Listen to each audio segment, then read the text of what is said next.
10th class के 7वें अध्याय निर्देशांक ज्यामिति की हमारी पहली प्रश्नावली चल रही है। प्रीवियस वीडियो में हमने क्वेश्चन नंबर 1 और 2 को सॉल्व किया था। क्वेश्चन नंबर 3 में हमसे कह रहा है निर्धारित कीजिए कि क्या बिंदु 3 बिंदु दिए हमें संरेखीय है। तो ध्यान रखेंगे, जब हमने पहली वीडियो बनाई थी इस अध्याय की, तो वहां हमने बताया था कि अगर कोई भी 3 बिंदु अगर संरेख यानी कि एक सीधी रेखा में होंगे तो उनकी 2 बिंदुओं के बीच की दूरी का योग तीसरी के बराबर आएगा। अगर ऐसा हो रहा है तब तीनों बिंदु हमारे क्या होंगे, संरेख होंगे। यानी कि सबसे पहले हम क्या करेंगे, तीनों बिंदुओं के बीच की दूरी निकालेंगे और कोई सी भी 2 दूरियां हैं उनको आपस में हम जोड़ लेंगे। अगर जोड़ने पर किन्हीं भी 2 का योगफल अगर बराबर आ रहा है तब तो हमारे संरेख नहीं होंगे। अगर बराबर नहीं है तो उसका मतलब ये हमारे संरेखी होंगे। तो समझ लेते हैं पहले। 3 बिंदु दिए इसने हमें P, Q और R। तो सबसे पहले हमने PQ निकाल लिया। फॉर्मूला हम दूरी फॉर्मूला लगाएंगे। जैसे हमने बताया था कि अगर हम P और Q ले रहे हैं तो x1 y1 ये हो गए और x2 y2 ये हो गए, यानी Q के निर्देशांक। तो x1 की वैल्यू 1 है, y1 की वैल्यू 5 है, x2 की वैल्यू 2 और y2 की वैल्यू 3। PQ के लिए फॉर्मूला हमें पता है x1 माइनस x2 का whole square plus y1 minus y2 का होल स्क्वायर, यानी कि 1 माइनस 2 का होल स्क्वायर प्लस 5 माइनस 3 का होल स्क्वायर। वो x में से x का निर्देशांक घटाएंगे, y में से y का घटाएंगे। तो 1 माइनस 2 किया हमने -1 का वर्ग, 5 माइनस 3 किया 2 का वर्ग, -1 का वर्ग 1, 2 का वर्ग 4, 4 प्लस 1 5। इसका वर्गमूल निकालेंगे तो 2.23 मात्रक आ जाएगा लगभग ही। इसी प्रकार से हमने QR निकाला। QR फॉर्मूला वही लगाया हमने, दूरी फॉर्मूला x1 माइनस x2, यानी कि 2 और -2 पहले से, तो 2 प्लस 2 हो जाएगा, 2 प्लस 2 का वर्ग प्लस 3 माइनस 11 है तो प्लस 11 हो जाएगा होल स्क्वायर। तो 2 प्लस 2 4 का स्क्वायर 16 हो जाएगा और 3 प्लस 11 14 का वर्ग 196। इन दोनों को हमने प्लस किया तो आया 212 212 और 212 वर्गमूल होगा। इसका वर्गमूल निकाला हमने तो लगभग 14.56 मात्रा का रहेगा। उसके बाद हमने RP निकाला, PQ, QR और RP क्रमागत रूप से लिए हमने। फॉर्मूला लगाया x1 माइनस x2 का whole square plus y1 minus y2 का होल स्क्वायर, यानी कि -2 -1 का होल स्क्वायर प्लस -11 -5 का होल स्क्वायर, -1 2 -1 -3 का वर्ग हो गया, -11 -5 -16। -3 का वर्ग करेंगे 9 हो जाएगा। ध्यान रखेंगे ऋणात्मक संख्या की अगर हम सम संख्या अगर नेगेटिव में इसका सम है तो जो परिणाम आएगा वो प्लस आएगा। जैसे -3 गुणा -3 -3 गुणा -3 तो 9 हो जाएगा। अगर नेगेटिव नंबर की पावर विषम संख्या होगी तो हमेशा चिन्ह नेगेटिव का आएगा। चूंकि सम संख्या है 2 हमेशा पॉजिटिव रहेगा। तो -16 का वर्ग 256 हो गया, दोनों को जोड़ा हमने 265। तो 265 का जो वर्गमूल निकालेंगे वो आएगा 16.27 मात्रक। अब हम ये देख रहे हैं जैसे PQ, QR और RP, तो इन सब में बड़ा हमारा RP है। इन दोनों को ही जोड़ने पर हमारा ये तीसरे के बराबर आ सकता है। किस किस को, PQ और QR को। तो हमने PQ प्लस QR निकाल लिया, ये आ गया हमारा 16.79 मात्रक, जबकि हमारा RP आ रहा है 16.27 मात्रक। इसका मतलब ये दोनों बराबर नहीं है, और बराबर नहीं है तो इसका मतलब कि ये बिंदु हमारे कैसे होंगे, संरेख होंगे, संरेख नहीं होंगे, नॉट इक्वल होंगे, क्योंकि हमने इसमें यही बताना है, निर्धारित करना है, हमने सिद्ध नहीं करना है।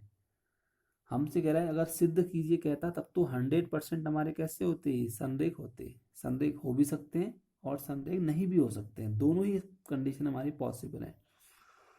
अगर सिद्ध कीजिए कहता तब तो हमारे पास ये क्या होते हैं, 100% जो कंडीशन है हमारे संरेख की वो आती। तो ध्यान रखेंगे, हमने शुरू के पी क्यू और क्यू आर को जोड़ा तो 16.79 मात्रक आया और आर पी के बराबर नहीं, तो नहीं है, इसका मतलब निर्धारित कर दिया हमने कि ये बिंदु हमारे संरेख हैं। उसके बाद क्वेश्चन नंबर 4 हमसे कह रहा है जांच कीजिए कि क्या बिंदु एक समद्विबाहु त्रिभुज के शीर्ष है। तो जैसे हमने इसकी प्रॉपर्टीज में भी समझाया था, प्रॉपर्टीज हमने इसकी फर्स्ट वीडियो में समझाई थी, ये है जैसे हमारे पास संरेख 7वें नंबर पर हमने बताया था 3 बिंदु पी क्यू आर संरेख होंगे कब, यदि 2 बिंदुओं के बीच की दूरी का योगफल तीसरी के बराबर है।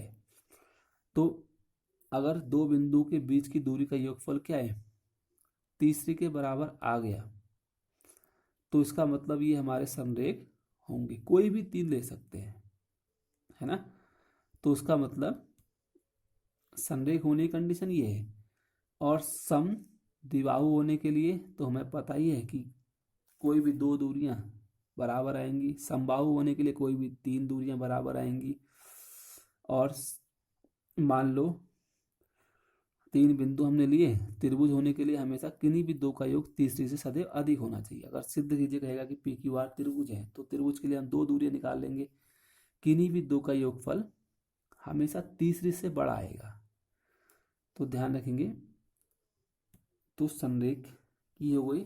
और समद्विबाहु, समबाहु, विषमबाहु के लिए तीनों भुजाएं अलग अलग होंगी, हमें पता ही है।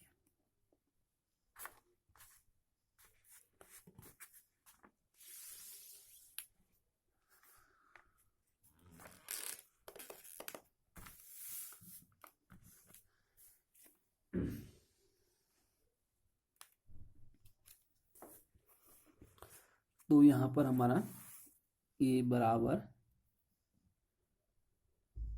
इसको सही कर लेंगे, ये संरेख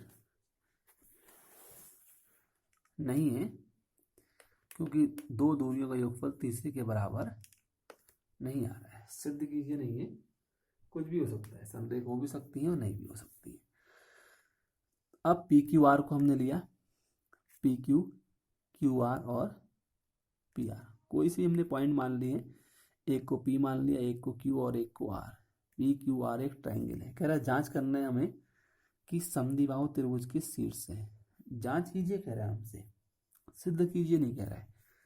तो अगर समद्विबाहु होंगे तो कोई भी 2 दूरियां बराबर आएंगी और तीसरी वाली बराबर नहीं आएंगी।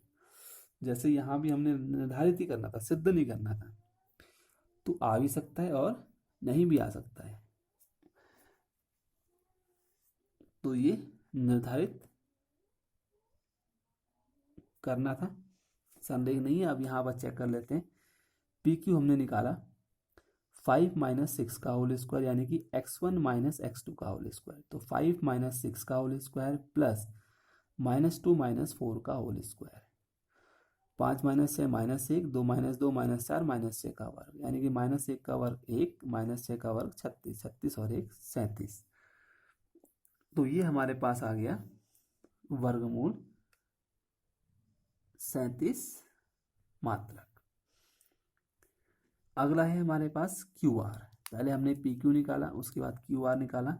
तो क्यू आर यानी कि x1 - x2, 6 - 7 का होल स्क्वायर और प्लस 4 - 2 है तो +2 हो जाएगा, वर्गमूल लगाई रहेगा। तो 6 - 7 -1 का वर्ग, 4 + 2 6 का वर्ग, -1 का वर्ग 1, 6 का वर्ग 36। तो 36 + 1 ये हमारा हो जाएगा 37। तीसरा हमारे पास है पी आर यानी कि x1y1 x2y2। तो 5 माइनस 7 का वर्ग x1 माइनस x2 का whole square plus y1 minus y2, यानी कि -2 पहले से तो +2 हो जाएगा। तो 5 माइनस 7, ये हमारे पास आ गया -2 का वर्ग, -2 + 2 0 हो जाएगा, 0 का वर्ग 0, यानी कि 4 + 0 वर्गमूल 4 का मान 2 मात्रक हो जाएगा। अब यहाँ पर हम ये देख रहे हैं पी क्यू और क्यू आर तो बराबर है, किसके बराबर है हमारे, वर्गमूल 37 के बराबर है, और पी आर बराबर नहीं है, जो ये शो कर रहा है कि दिए गए बिंदु समद्विबाहु त्रिभुज के निर्देशांक है। यानी कि ये जांच हो गई हमारी कि ये समद्विबाहु त्रिभुज के शीर्ष है। क्यों? क्योंकि कोई भी दो निकाली बराबर आ गई और तीसरी बराबर हमारी नहीं आ रही है। इस तरीके से हमारा ये तीसरा और चौथा प्रश्न समाप्त होता है। उसी के बाद हम एक देखते हैं, इसमें 5वां प्रश्न हमारा थोड़ा लॉन्ग है, इसको हम इसके अगले वीडियो में सॉल्व करेंगे।